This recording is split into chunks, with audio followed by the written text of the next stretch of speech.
Vietnam seems to have rebounded quickly from the global recession, but is it too reliant on staple exports like clothing to progress? We speak with Tina Phan, HKTDC's director for Indochina.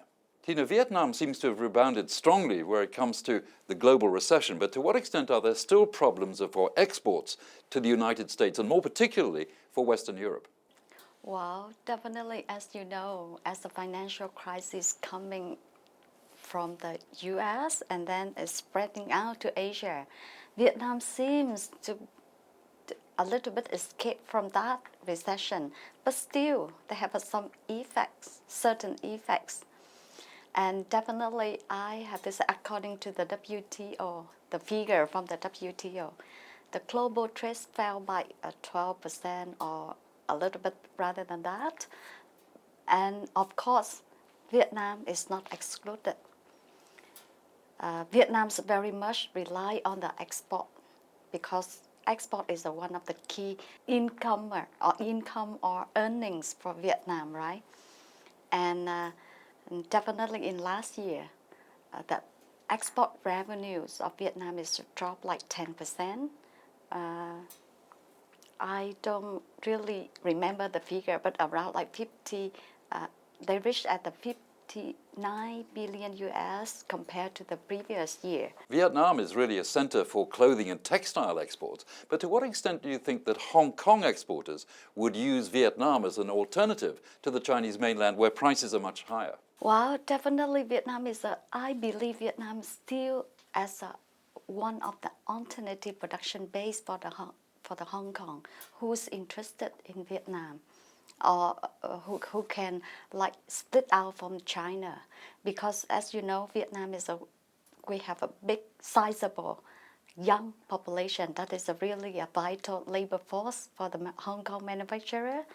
We have a low wages compared to the neighboring country, definitely lower than China, lower than Thailand, Malaysia or Indonesia, I could say.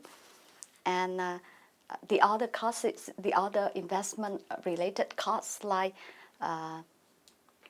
rental, utility, telephone charge, I believe those are, you can package into one. And this could be one of the choice, could be one of the option or one of the factor that the investor should think of when they want to put the investment too.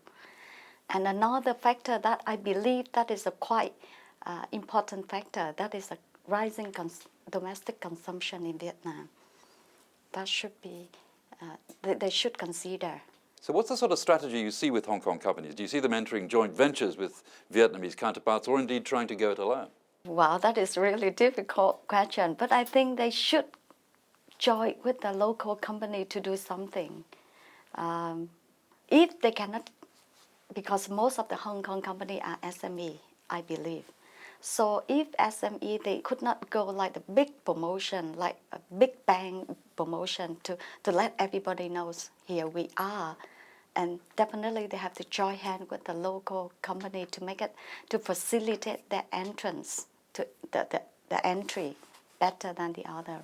So Tina, looking at the consumer markets in Vietnam, should Hong Kong exporters be really concentrating on Hanoi, Ho Chi Minh City, or should they be looking at also second and third tier cities as well? If they just try to tap into Vietnam in the first place, they have to look at the big city, and definitely Ho Chi Minh City or Hanoi is the place for them to go.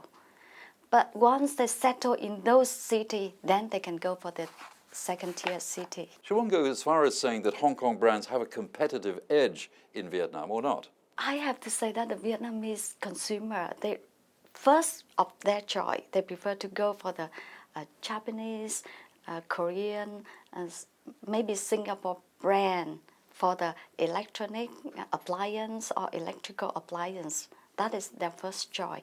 Or those more well-known brands, for example, like what I say, the mobile phone. So they can go for the iPhone, the BlackBerry, or those very big brands. But for the Hong Kong product, if they think of the innovative design with affordable price, then they should go for Hong Kong. So I believe that Hong Kong, they have a certain market share in Vietnam. because of the design and the price.